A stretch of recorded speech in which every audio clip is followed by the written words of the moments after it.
What is going on, guys? Welcome to the YouTube. And in today's video, I want to go over my Instagram Q&A that I posted, I think, last week.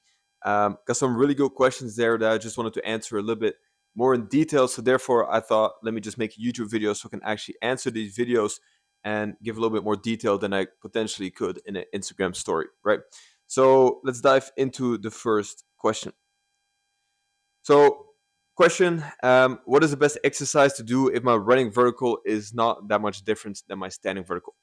Really common problem, and most likely, if this is the case, I would think that you are a very strong athlete, that you're more a powerful athlete rather than an elastic athlete, and therefore, we need to teach you and you need to learn on how to use the power, the strength to actually elevate into your running vertical, right? It doesn't really matter if you jump of 1 foot or 2 feet, but there's a couple things that you can do. First of all, I would say do a lot of sprints. Sprints will be great for you to actually learn how to horizontally apply the force. Secondly, make sure you have a good jumping technique. Jumping technique can also make a huge difference, and it definitely could be you could definitely be leaking energy there somehow by jumping inefficiently. And then thirdly, I would say do exercises where you actually convert horizontal energy into vertical energy. For example, I really like to use broad jump into vertical jump progressions. I like to do depth jumps into broad jumps into vertical jumps. Hurdle jumps are great. Just jumps that are very quickly off the floor and where you actually convert either vertical into horizontal or horizontal into vertical energy. Okay.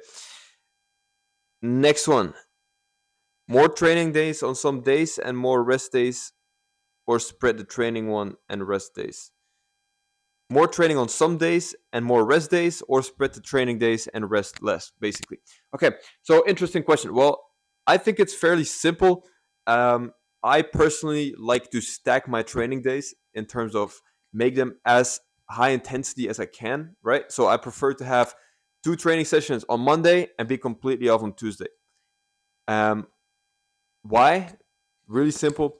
If you keep your high intensity days high, it will also keep your low intensity days low.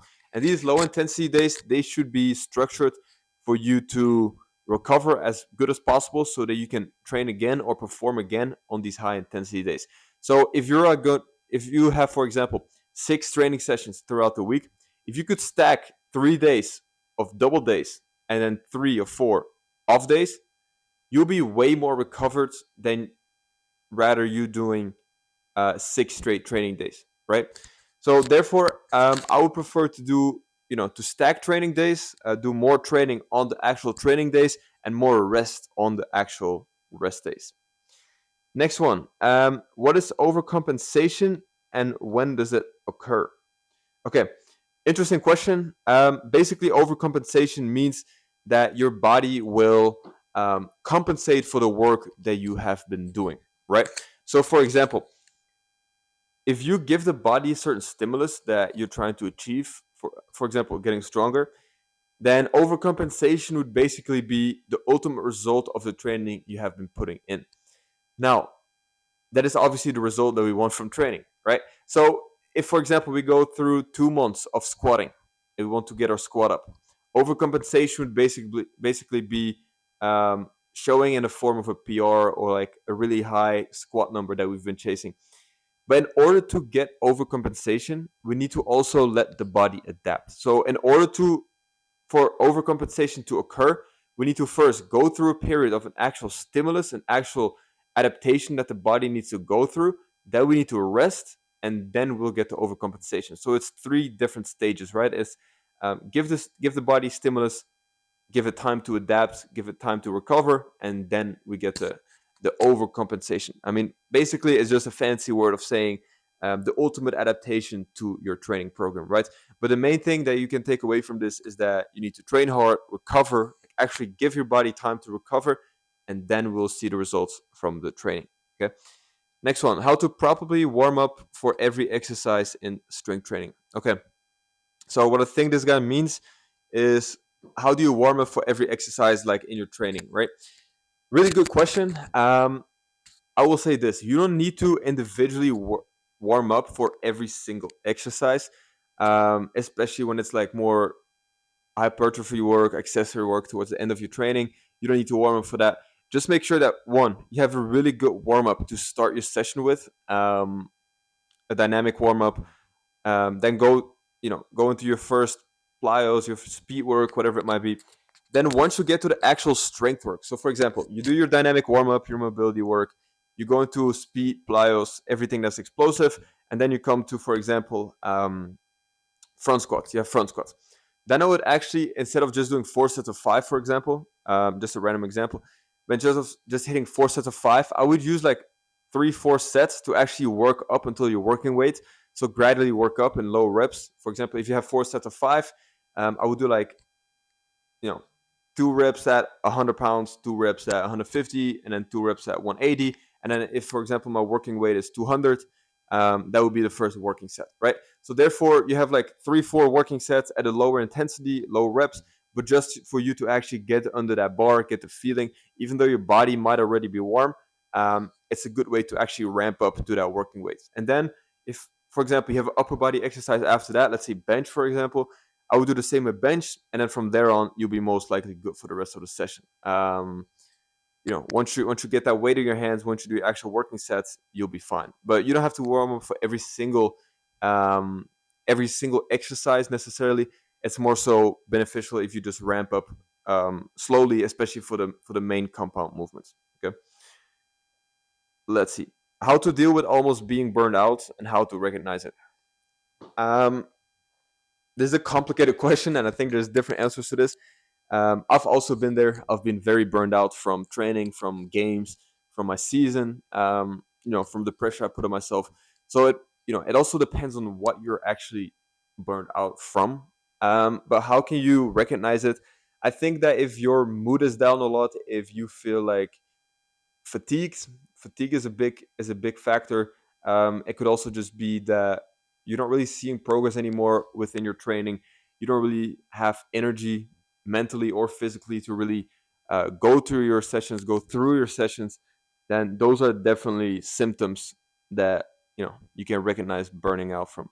um, how do you deal with it? I would just say, depending on how bad it is, take some time off.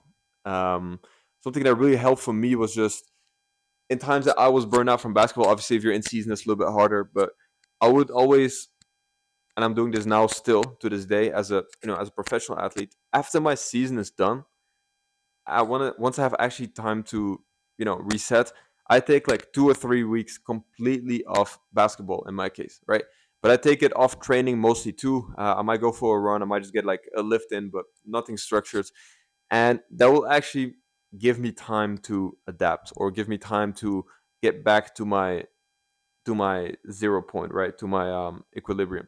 So if you can, even if it's in season, um, use your off days to be completely off. Take your mind off the sport, take your mind off training, take your mind off the games. Obviously it's not always realistic to take time off, but if you can, that would be the biggest thing. If you can't, like you're in season, for example, then I would say just try to focus less on the sport. Okay, try to find joy in different things, and try to be more relaxed when it comes to training or games. Right. I also have gone through seasons where I was very burned out mid-season, and what kind of helped for me was I skipped the extra work. I wouldn't say it was lazy, but I felt like taking 1 week or 2 weeks off, like optional workouts, just not being as rigorous with myself and just giving my mind time to just see the joy back, find the passion back. That definitely helped me. So that would kind of be my opinion on that. Your mind is the most powerful muscle in your body, so we need to take care of it, and we need to make sure that we're fresh when it actually comes to performing. And if we're burned out, that's not the case. And once burnout goes too far, we don't know where that takes us. So we want to avoid that by all costs, right? Um, Next one. Let's see. Top 5 best upper body exercises for athletes. Okay, interesting one. So best upper body exercise for athletes, that really depends. What the actual goal is. I will go just base of strength exercises. I think that's the main question. So first of all, we would have to clarify what the main movements are of the upper body, right? We can do a horizontal press, vertical press, horizontal row, vertical row, and then I'll throw like a plyo in there. Okay. In terms of upper body plyos, it's kind of hard, but my favorite one would probably be any type of med ball throws. Okay. Or I also really like bench press throws in a Smith machine. Okay. It's really safe and we can go really violent in those. So that would be number one. Then in terms of horizontal press, keep it really, really simple. I love the barbell bench press in terms of actually, strength exercise or any type of dumbbell bench press is great as well.